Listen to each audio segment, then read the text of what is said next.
When Michael wanted Charles gone, David refused, saying Charles was very competent. But how competent is Charles Minor really? He put Kevin on the phones, Stanley the productivity czar, and Dwight his right-hand man. Dude may have known how to be a no-nonsense delegator, but man was he a bad red of people. He put all the wrong people on jobs they weren't cut out for because he didn't know any of the employees well enough.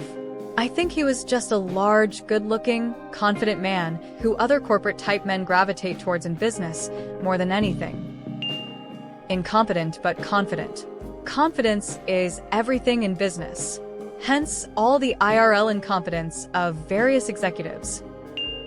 David Wallace didn't make a single good hire the entire series, and he generally took too long to fire the people that needed to be fired.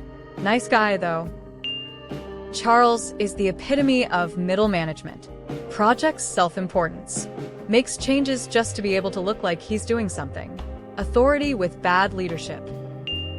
Jiff, Giphy QV Geely 5ML AG4L7. Minor?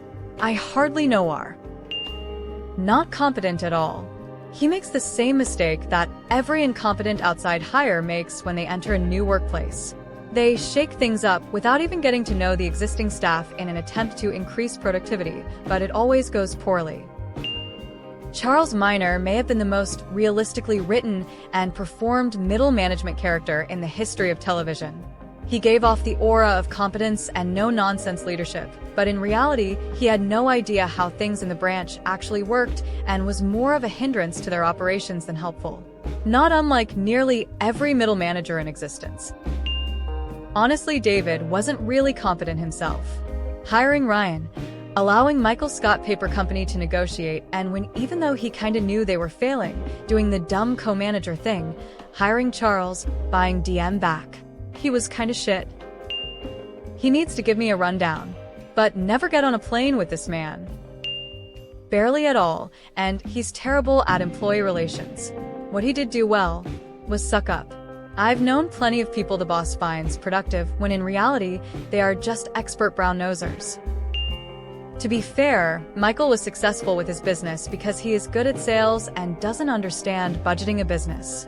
The Michael Scott Paper Company would have gone under very quickly if Dunder Mifflin didn't buy the company. Charles Minor is just one of a million MBA jerk-off blowhards in corporate America who think fear equals respect. If they're respected in their position, that means they're doing their job because their job is to manage people. He was good at delegating, he just didn't take time to know and understand his subordinates, and thus the delegating was done very poorly, which makes him not competent. He technically called him valuable. We just don't know enough because the show doesn't tend to focus too much on actual business stuff. But here's my 2 cents. Dunder Mifflin was going down regardless of how competent or incompetent branch leadership was. Ironically, Ryan was the only corporate leader that we saw trying to modernize the company with Dunder Mifflin Infinity. They just didn't change with the times after Ryan's debacle. Charles may have been the most competent man in the world. Minor? I hardly know her. Both he and Joe Bennett realized the dual manager position was nonsense. I credit him for that.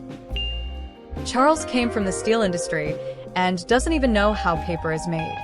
He is so incompetent. He thinks that you put paper in a furnace. But if you do that, you would turn it to ash. David actually said valuable, not competent. Perhaps he's blinded by valuable from actually being a suck-up, which is of course what Charles really is. And of course he's presumably in a new role by the time company picnic comes around when Jim mentions he's not even his boss anymore. The whole DM corporate is just a dumpster fire, as indicated in their buyout later on. I'm guessing you've never worked in a corporate or hierarchical workplace because Charles Minor being labeled as smart and valuable, despite being the opposite of that, is the rule rather than the exception when it comes to management. It's the most realistic part of the show. Very. Jeff. Giphy U5LD WACNIL 9GU. He has a considerable effect on women? Charles' biggest quality is being a yes man. As demonstrated every time he's with Charles, he's agreeing wholeheartedly no matter what. I'm sure he has basic marketing and managing sense, and that would work in most settings, but DM Scranton is not like most settings. You have its top salesman is Dwight, who has password protected his hard drive files with names of mythological animals. You have Jim, who also does really well, so much that he has the free time to prank his coworker daily. I've never AC. He's too arrogant to be competent in a management role, but corporate America only cares about the former, not at all about the latter. There will always be people on the lower levels putting in extra work to make up for incompetent management.